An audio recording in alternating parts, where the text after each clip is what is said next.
Welcome back, everybody. It is the Working Brother back at you with another talk. Yet again, we've got Mr. Nebojša Malić, correspondent of RT, but also an independent journalist. How are you doing? Doing all right. Welcome Bright, back. sunshiny morning out here. You're coming back at us from the U.S., which is where you are based. Is that correct? Remind some of the viewers if they might have forgotten or if they just came across you today. Right. I've been U.S. based for almost 25 years, and in the greater Washington, D.C. area, keeping track of American politics, internal and external, both most interesting right now in a Chinese curse sense of the word.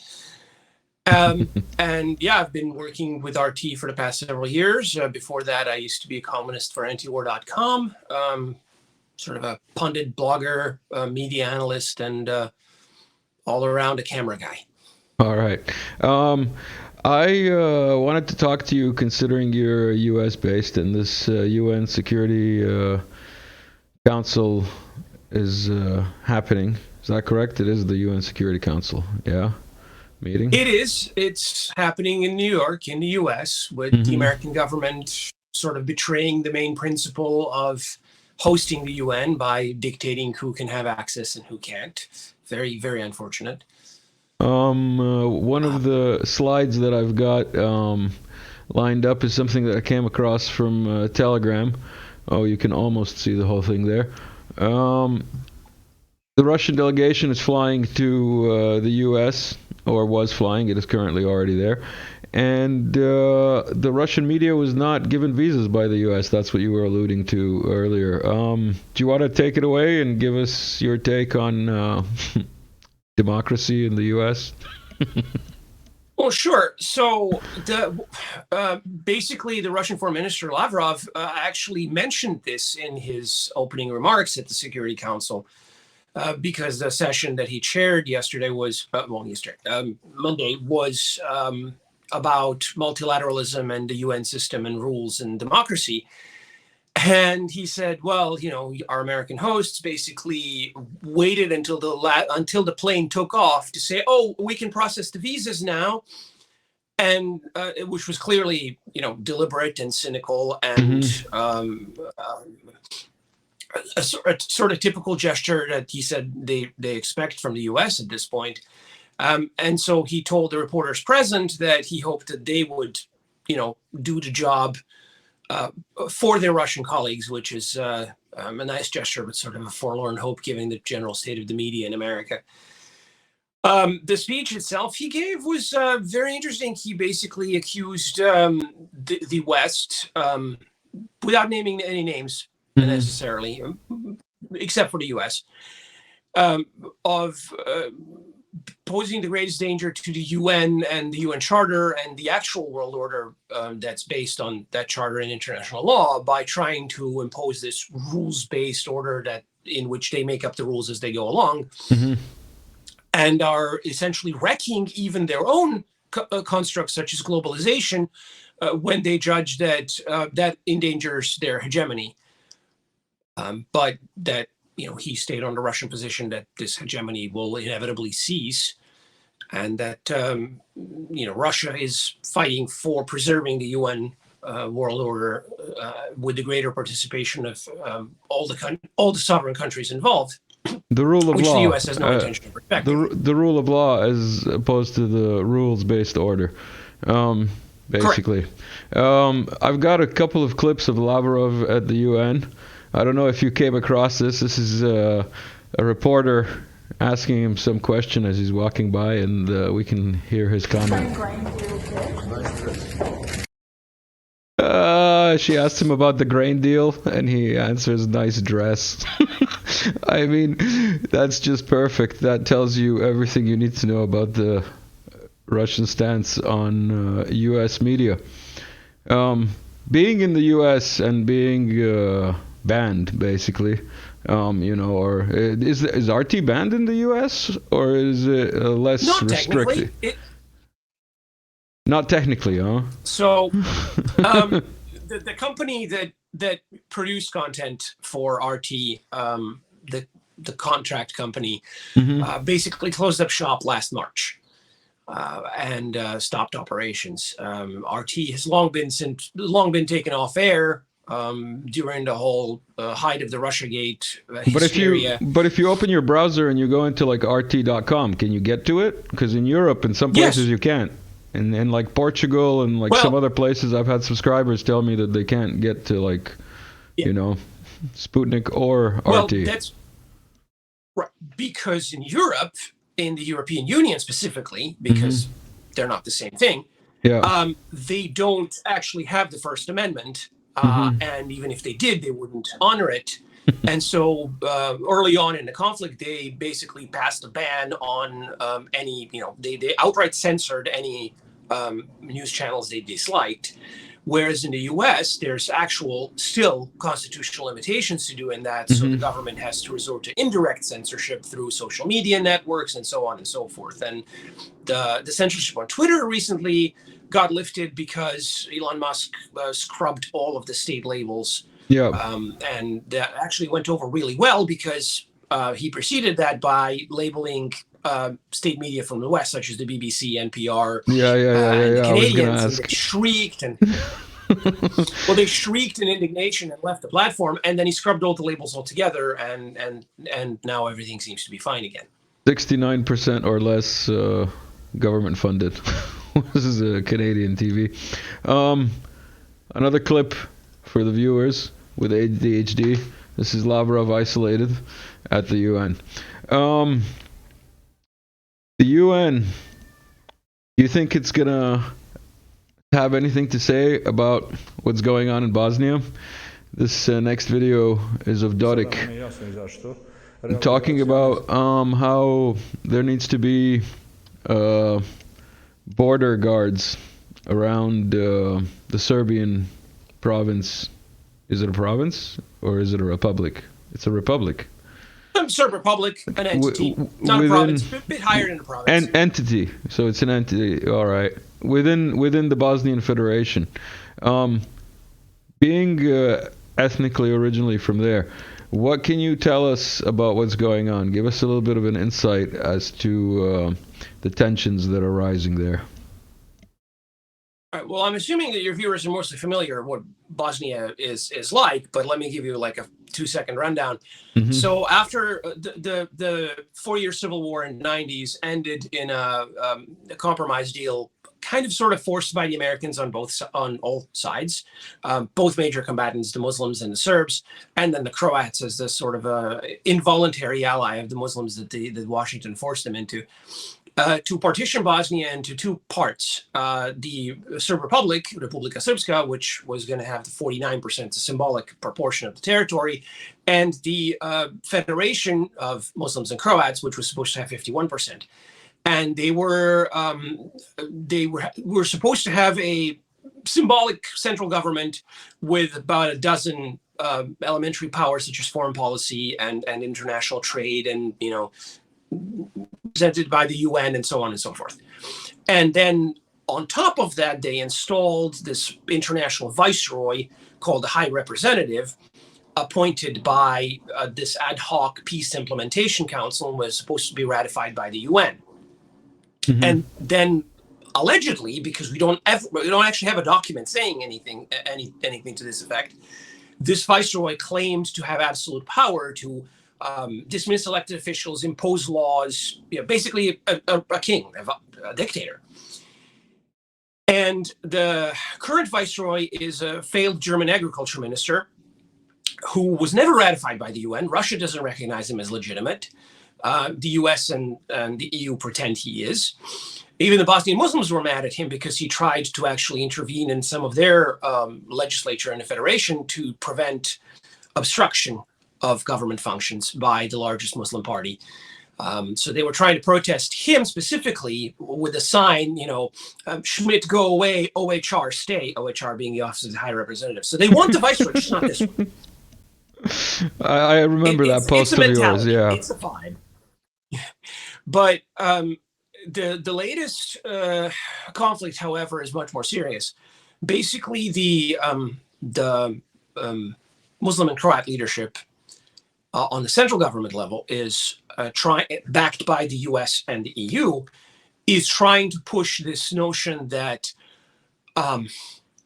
all of this real estate that was controlled and in possession of the entities under the peace agreement and the constitution that was the annex of the peace agreement is actually now the property of the central government, which is insane because, again, it's directly violating the peace agreement. It's directly rewriting the Dayton Constitution.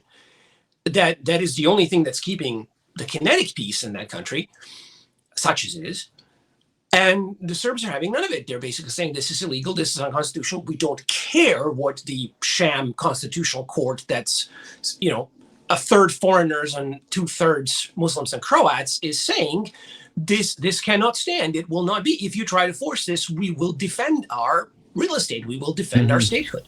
And they seem to be serious about it. And just want to highlight that we've already talked a bit about the Bosnian War in the 90s, so I'll leave a link somewhere up here to our other chat that we did earlier. So basically, this is something that's been brewing ever since Dayton. And the imposed colonial, let's say, administration of the whole Bosnia and Herzegovina, with the Republika Srpska included, has been a disaster waiting to happen.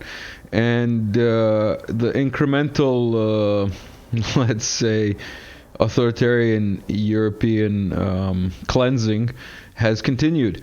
So what you're saying is that it looks like the Serbian Republic there is going to take a stand.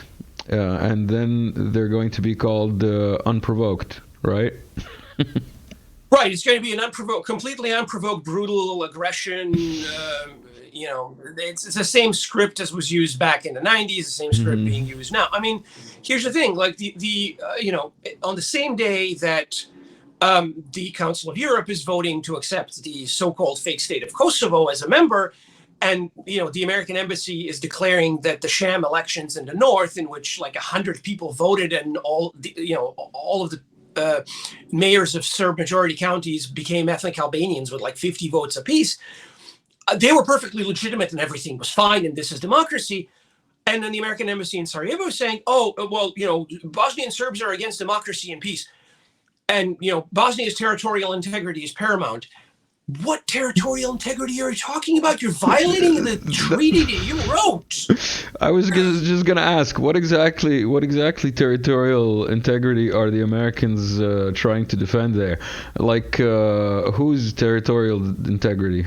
Like, do they have a base in Bosnia? Well, I mean, they don't have a base there. Let's be honest. Well, let's be honest. The Americans are either unwilling or unable to defend their own territorial integrity when it comes to immigration on the southern border. But that doesn't bother this government any. So, and here they are saying that, every inch of Ukrainian land must be returned to Ukraine, while, annexing 20% of Serbia, and that's fine because they say so. Again, there's no rules. They write the rules, and that's the order. That's what Lavrov was talking about. It's this arbitrary insanity, this anarcho-tyranny writ large on the global level. That no wonder 3/4 of the world are against it. Speaking of Camp Bondsteel and the province of Kosovo, this came up on my Telegram feed the other day. That's what you were alluding to. The Council of Europe. Who is the Council of Europe? Are they like a European body? What are they? Do they matter? I've lost track because in an actual state, well, no, seriously, like this is my job. And I'm like honestly trying to explain what these things are to people on a daily basis, and I'm coming up short because you've got the European Commission, the Council of Europe, the European Parliament, the European Council, and none of these people are actually directly elected. They have no accountability to anybody. They pass these decisions. They basically rubber stamp these decisions that are made at, by God knows who. And this entire continent that's signed on for an economic union 50 years ago is now being told that oh no, your national policies don't matter if you don't do exactly as we tell you, the supranational quasi parliament. Then we get to withhold your funding and fine you millions a day until you submit, which is what's happening to Hungary and Poland right now. Their national legislation was instead of trying to run it through the courts and whatnot, and they took it to this European Court of Human Rights, which is another sham. They basically said, okay, well, until you change this, we will withhold your money, that not just your regular subsidies that the EU pays you as part of your budget, also your COVID relief and all this other stuff. Like, we're talking billions of euros. Mm-hmm. Yeah, we're just going to withhold that from you until you submit. And even the Hungarians are like, well, wait a second, can't we make a deal? And the Poles are having this schizophrenic response of, we refuse to compromise our internal politics, but you must do this for Ukraine. That I can't even pretend to start to understand.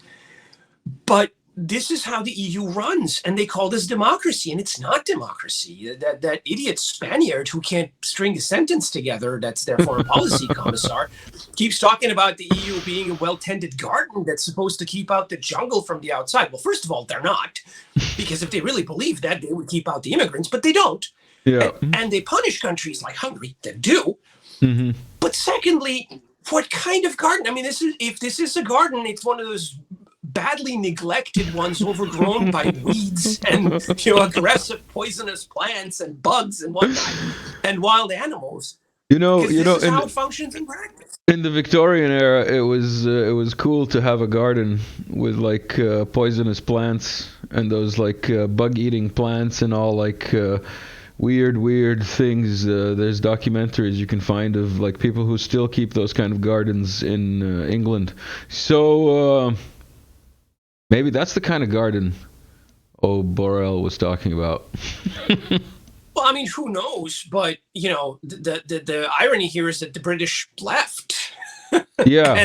And meanwhile, but have they? Borrell's own country, but well, I mean, they left the EU. They didn't leave the empire, but that's a different story. They're still doing Borrell's own country. They're still doing Europe's bidding when they're like harassing French journalists in London.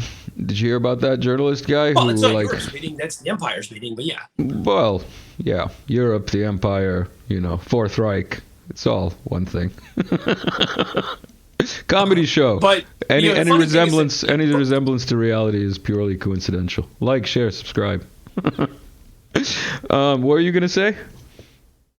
Well, Borrell's own country, Spain, is actually refusing to recognize the fake state of Kosovo and is, denying them like participation in sporting events and all that sort of stuff because they don't want to condone separatism.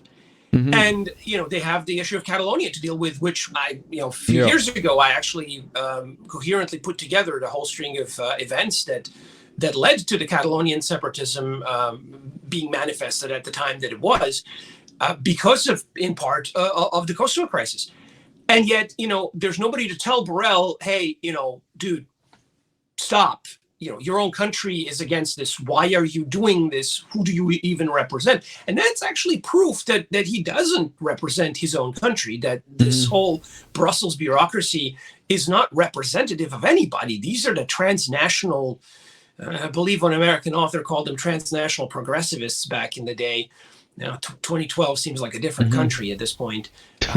But he used to call them transies as a, sort of a allegory to Nazism. But little did he know that we would be dealing with the other Tran issues right now. That are also have Nazi overtones, basically. And there, like I came across this on my Instagram feed, so like it was, let's put it that, like it was not my political feed, and somebody had posted that like 2 or 3 gay pride parades have been canceled because in Florida, because Florida has chosen not to allow children to events like that. And that tells you all you need to know. I think we'll just leave it at that. Like I don't know if you can comment anymore on that, but it's terrifying. I'm gonna plead the fifth on commenting on internal U.S. politics just to be safe. Yeah, yeah. But I will comment on the overt overtones, as you said, because not a day goes by that some journalists, European or American, Western in general, reporting from Ukraine doesn't show some sort of, World War II symbolism. They're openly marking their tanks the same way the Germans did at this point, the Ukrainians are. And, there was a Reuters story the other day. We all laughed at this, but it wasn't funny. They're covering this, Ukrainian training for the upcoming spring, summer, fall counteroffensive. And they're talking to a guy whose call sign is Adolf. Yeah, I saw that. I'm like, really? They couldn't have found anybody else. They couldn't have even given him a fake name for like the. Nope, he's proud of it. Yeah. Yeah, there's no Nazis in Ukraine. Here's a link. So, how did you call them? World War II enthusiasts? Is that what you said? Yes. World War II enthusiasts. Yeah. Historical reenactors. Historical reenactors. I don't know. I don't think they got. So I watched Martyanov talk about the lack of education in history in the U.S. system and how basically like the World War II history is everything except the Eastern Front. And this breeds. He's not even talking about the lack of education. He's talking about outright miseducation because their understanding of the Eastern Front is based on the memoirs of the Nazis they rescued, Operation Paperclip and onward. And it's all based on the memoirs of Hitler's generals who conveniently blamed him for all of their screw-ups and didn't give the Red Army any credit that it actually deserved. And because it fit the Cold War narrative, it was wholeheartedly embraced. And that's how he's arguing, and I'm inclined to agree, that because of this, the West has had a fundamental misunderstanding of Soviet doctrine and industrial capabilities since forever. And in fact, you can see it in the present day conflict because they're fundamentally misunderstanding how Russia fights and what kind of industrial capacities it has. I actually had a pet theory that I would like to share here, that even Americans are aware that during World War II, the Allies, both Eastern and Western, drastically outproduced the Germans. And you have this whole segment of the internet that's fans of tanks, not tankies, that seems to be a name for a different group, but people who will endlessly argue and sometimes even leak classified documents to Discord chats to prove their point about which tank was better. And, you have your Tiger fans and you have your T-34 fans and you have your Sherman fans. And what is sort of the general understanding is that the Tiger might have been a better tank 1-for-1, but it never faced a 1-for-1 situation because there was, 15 Shermans and 20 T-34s to every Tiger. Why? Because the Soviets and the Americans designed a tank that was good enough and produced massive quantities of them. And the Germans tended to focus on the Wunderwaffe that, we will have the best tank and it will win the war for us. And how did that work out? Okay. And what are we seeing now in Ukraine? We're not seeing industrial production on scale because the West has dismantled their factories. We're seeing a focus on Wunderwaffe. We're seeing the same procurement focus at the Pentagon for the past 50 years that Hitler's Germany had in World War II. And then we wonder why the results are, not different. I don't wonder. I'm grateful. I mean, I'm not surprised. Let's put it that way. I'm just waiting. I'm just waiting for the finishing stages. It's going to be fun once they get to, some people say that they might get as far as Paris. I don't think they'll go as far as Paris. I think they'll settle for Berlin. We're talking about. They did get to Paris in 1814. Yeah, I know. They might go back. That's one of the crazy things about this special military operation. Like, one of the things I learned is that bistro in French, like the cafe bistro, it comes from exactly that Russian liberation, let's say, of France. Yeah, Speedy, yes. Mm-hmm. it means quickly or speedy, yeah, as in like bring it quickly. Coffee. That's hilarious. That was one of my top 10 things that I learned during the SMO. Getting back to like more pressing matters. Serbia recently had a show of force exercise exhibition type of thing called Granite 2023. It's a yearly thing. And play some video. Let's see if it plays. Can you play? Yes, you can. There you go. And the thing that surprised me, well, Dodik was there. That wasn't surprising. He's always there. But Orban was there. What do you have to say about Orban being present at Serbia's military exhibition? Well, that's, on one hand, somewhat unusual because Hungary is a member of NATO, and he doesn't usually attend these things. Perhaps he was invited because he was there for the talks on this new pipeline that Hungary is building, very much against Western Europe's wishes. My understanding is that Granite was sort of an air defense exercise, and a general military one sort of second, so air defense first. Obviously, air defense is a huge topic in Serbia, considering the 1999 NATO war, which ended up with the occupation of Kosovo. But I think Orban's very wise for trying to build good relations with Serbia because, again, he's surrounded by relatively hostile countries.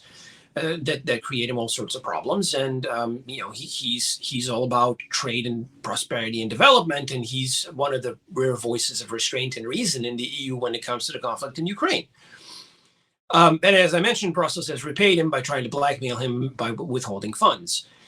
There's no sign of him actually abandoning his platform of stopping Soros and banning certain types of propaganda in his country. We'll see how long that lasts, but. It's interesting to me that Orban was present at this exercise, and the signals that might be sending deliberately or inadvertently. And then there's another exercise sort of waiting in the wings called the Platinum Wolf, which is sort of a NATO organized exercise in which I believe a couple of years ago, before the pandemic, the last one that was organized had U.S. Marines playing rioters and trying to breach like the riot control units of the Serbian military police and the Bulgarians. First of all, Serbs and Bulgarians in the same rank is just an abomination to anybody who knows any Balkan history. But it just seemed like one of those weird, things of. Why exactly are they training in riot control, and what's going on here? I mean, let's face it. Any use that the West has for Slavs in general is for the roles of Hollywood bad guys. Serbian actors. There's a joke that Serbian actors who go to the West play mobsters and speak terrible English, and Serbian actors who go to Russia play astronauts and officers and heroes. So go figure. Yeah. I don't know. In Northern Europe, I was told that in the Scandinavian countries, all the TV shows, all the criminals are always Serbians because of the immigration from the early 80s to the 90s, of like lots of... I mean, if I were Albanian, I would object for lack of representation. I mean, considering the extent of Albanian criminal clans in Western Europe, this is racism. This has to be rectified. There has to be equity. You should definitely hook up with some local U.S.-based Albanians and find out if you can get some of their representatives to... No, thank you. Last time I tried talking to them, I got lynched. Oh, for real, not the nicest people. I had to be rescued by Michigan State Police. It wasn't fun. All right. Do you want to talk about it? Leave it at that. All right. We'll just leave it at that. No, not particularly. I'll just leave it at that. We'll just leave it at that. All right. So it's a comedy show, right? Yeah. It is. There's nothing that relates to reality here. I'm looking here at my notes, and we covered basically everything. Is there anything that's on your mind that you might have, come across in the last 2 weeks, or maybe even month since we last talked? We talked about a month ago. Well, there was a disturbing development in the U.S. That I would like to touch base on, because I mentioned earlier that RT hasn't been outright banned because the U.S. has the First Amendment, and therefore the government has to censor using different means. The Twitter files, which rather conclusively proved this massive censorship apparatus existed and how it worked, and it was sort of dismissed by major media outlets who were complicit with it. Well, on Monday, the highest rated talk show host in all of American history. He literally had the best ratings ever at one point, and continued having the highest ratings. I mean, he would routinely just destroy other networks, which, by the way, he worked on before, was fired with no explanation. Tucker Carlson Tonight was the highest rated show on American cable news. Aired, 8 p.m. every night during the week. And he had his original documentary series, Investigations. He's the guy who published the January 6 tapes. He would bring in all sorts of interesting people from the entire political spectrum, not just Republicans, not just conservatives. He would actually criticize Republicans and conservatives for policies that he thought didn't make sense. He was one of the rare skeptics regarding the conflict in Ukraine. He he still is. He's just not on air anymore.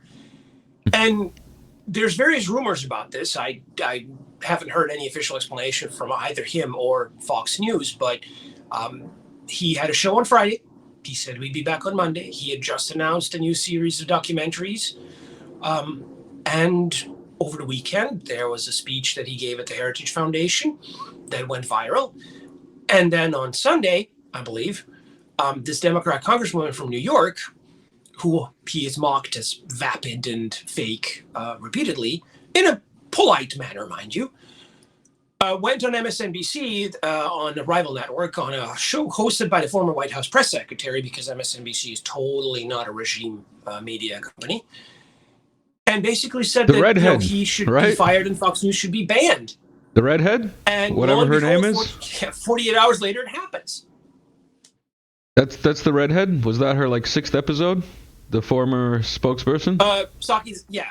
Jen Psaki's show, yeah. Psaki with it's Greek, huh? That sounds Greek, I think, Psaki. I want to say so, but if that's true, she's a bit of a disgrace to that particular ethnicity. There was back during the Obama years, there was a Russian comedy group that had actually put together a cute song mocking her, saying that there's no creature on earth smarter than Jen Psaki. Really? I believe it was meant ironically, but you could interpret it any way you want. She existed back that far? I just heard of her recently. She was one of the State Department spokescreators. I believe she then moved to the White House and was replaced by Admiral John Kirby, who is now back in the White House himself as the actual White House spokesperson, while Karine Jean-Pierre is window dressing. Go figure. Yeah, I don't know. Tucker Carlson and that other guy, John Lemon, as well, or Don Lemon, or what, Don Lemon. Well, that's the thing. The funniest thing about the whole situation is that Don Lemon got dumped by CNN. He was already on suspension or something because of some kind of bad behavior. And then CNN just quietly dumped him while all the eyes were on Fox. And then, Lemon tweeted something about, no, nobody talked to me. And CNN tweeted back, no, yes, we did. Stop lying. But again, it was a blip. Nobody cared, because even though technically these two were, on the same level as evening talk show hosts at one point, Lemon's audience was 1/100th of Tucker's. And apparently, according to this one, pro-Democrat research outfit, Tucker actually had a massive demographic of Democrats tuning into his show. This is not something. This has not happened in the US in decades and probably won't ever again. And they just, and this is not about money. Fox lost $930 million on Monday after their stocks completely tanked on the news. So people say, oh, this is about profits. No, it's not. Yeah. You show me a go company broke. that's willing to lose $1 billion, and I will show you a political decision. Yeah, definitely. You go woke, you go broke. But the point is, I've heard both from, let's say, Western analysts and from the Russian blogosphere or Telegram sphere, the idea that the great Ukrainian counteroffensive, the one that you mentioned, is coming in the spring, summer, fall, winter of 2023, is going to be a media offensive more than it is going to be an actual offensive, in the sense that there will be combat, but it will be like a push to consolidate a narrative across all channels, let's put it that way. Do you think that this cleansing that's going on in the US of the media has anything to do with the upcoming Ukrainian counteroffensive? I would actually say that's one very plausible explanation. And thank you for bringing up the counteroffensive. So Politico had a piece that basically said very strangely that, all anonymous officials, all this leaked, behind the scenes Game of Thrones crap. Can I say crap? Game of Thrones. You can say anything you want.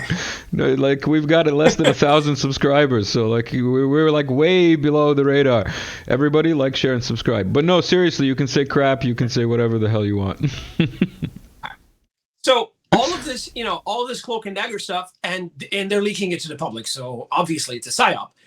But they're saying that, the White House is trying to prepare for the possible failure of the offensive, and they already sent them the same warning as they did to Afghanistan. Wait, they sent a warning to Afghanistan?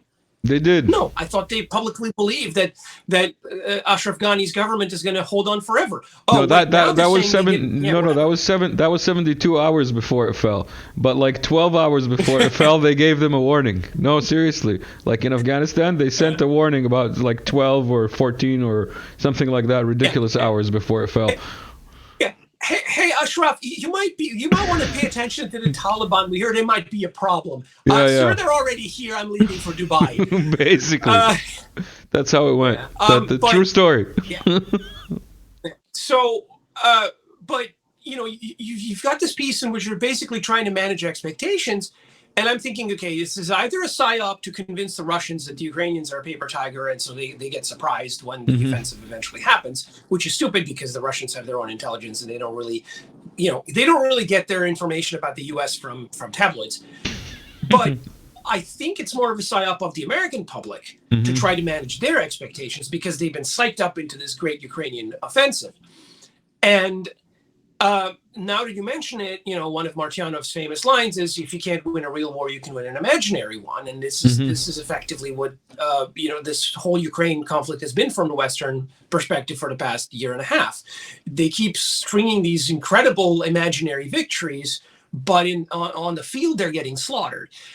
And I think in that respect, that Politico piece might have been the beginning of the actual media offensive. Because Zelensky's walking a tightrope here. I'm on the record that he's the second incarnation of Ali Izetbegovic, only with far less shame and far more entitlement. But his whole thing is, we're winning on every front, but we're poor. Please give money and give us all your weapons. And even the Politico piece was like, well, even though the West has poured an unprecedented number of weapons and material from its prodigious military industry, it's not prodigious. You've just liquidated your entire stock of ammunition for an actual war. And if an actual war were to break out between you and Russia, you'd have ammunition for 3 days. So sit down and shut up, because you clearly can't start your factories again. But it's a lot easier said than done. It's not like it's a fake software startup where you rely on finance capital to float you for 6 months, and then you sell out to the highest bidder, pocket the money, and invest in, what was the name of Sam Bankman-Fried's company? But real industry is a little bit more complicated. And very few people in the West understand that anymore. But in the sense that this is a great media offensive. And that's what they're doing. People are still going to die. People are still dying every day. But because it's Ukrainians mostly doing the dying and some of these horribly misguided Westerners who went there and volunteered and are dying in droves, nobody in the West seems to care, because war is something that happens elsewhere. And for Russians, war is usually something that happens on their doorstep. And this is why they have a profoundly different understanding. Same thing with Serbs. War is not something that happens elsewhere. It's something that happens in your own home and often costs you family members. And this is, and we often wonder why the Serbs tend to fight. And we often start world wars, which can bring us perfectly onto the, let's say, final question that I came up with just now. So World War III hasn't started yet. Do you think it has a chance of starting between what's going on with the Serbian enclave in Bosnia and the Serbian enclave in northern Kosovo? I'm going to slightly disagree. I would say we're already in World War III. It just hasn't gone kinetic yet. Fully. Yeah. Like, do you think it's going to go kinetic based on, Serbian Black Hand event? Part of me wishes we had a black hand like it existed back in a century ago, but we don't condone. We don't condone any calls to action. I just about. But let me think about it for a second, because on one hand, anything is possible. I wouldn't rule it out entirely. But is it probable? And I maintain that it is not as likely as people might think, because NATO has a token force down there. All of their attention is on Ukraine. They're looking for a cheap diplomatic victory over Serbia, because they need to show from the PR standpoint that they're all powerful. And if they can score a PR victory, that's great. If they actually have to commit military force, when they committed military force back in '99, they had an overwhelming advantage, and they still couldn't get across the border, and they couldn't crush the Yugoslav military. That's that's a big takeaway. This is not what a lot of people in the West understand, but the historians and the officers who were involved, Douglas MacGregor was one of the planners for it, and he's telling it as it is. He's a huge skeptic. Considering the war in Ukraine, he thinks it's a horrible idea. And MacGregor knew exactly what happened on the military side during the Kosovo War. We keep hearing about, nobody is asking why the Apaches were never deployed in combat. The official story is that a couple of them hit some power lines in northern Albania. Well, find me power lines in northern Albania in 1999, and I'll sell you a bridge in Brooklyn or some beach real estate in Kansas. This is the kind of stuff that people don't ask questions about, because they just take whatever NATO spokesman served them and go with it. So I don't think that serious people. There's still a handful of serious generals in the U.S. military who are aware of their true capabilities, and then there's the PR generals that are the public face of the military who have to say whatever they think is going to further their career. Yeah, and even they sometimes hedge the bets. I mean, even General Milley, who's a bit of a joke, is sort of the most skeptical official in Washington in official Washington when it comes to these things, because he's like, well, I don't think they're going to be managing to do what we want them to do, but I support them fully. That sort of thing, and I'm not trying to overestimate the capabilities of the American military, but there are still people in there who have a passing acquaintance with reality. And I don't think they're prepared for another military intervention in the Balkans, especially since this time, the only reason they were able to do what they did in the 90s was because Russia was weak and occupied. Like literally under a foreign occupation. Yeah. Whereas now the situation is drastically different, and them trying to launch another war in the Balkans would, first of all, they don't have the resources for it. Secondly, it would look bad regardless, because they don't have the PR dominance anymore. It would send the wrong message to 3/4 of the world that they're already in trouble with. And all of their other focus is honestly on China right now. They're way too busy trying to start a war over Taiwan to worry about the Balkans. That's at least my reading of it. I have been wrong before. I would hate to be wrong about this, but that's sort of my sentiment. What do you think the likelihood of, if something does flare up in Serbia's southern province of Kosovo, that there's a Kinjal surprise, like there was in that one bunker within Lvov? Do you think the Russians would go kinetic if something I'm skeptical serious? of that as well. Yeah. I'm skeptical of that as well. Much as that would be wishful thinking, I don't think the Russians are going to escalate to that extent. I'm trying to observe this soberly. Like, would I like this to happen? Yes. Yeah. From a standpoint of protecting Serbia's territorial integrity and national interest, very much so. Mm-hmm. But is it likely to happen? No. Probably not. Yeah. Not until it already starts. Shells are already flying. All right. Nebojša, Mr. Malić, thank you for stopping by. It's been a very interesting talk. We had a few good laughs as well. Anything else you'd like to add? Like, share, and subscribe. All right. Excellent. Everyone, thank you for sticking around. See you around. Have a good one.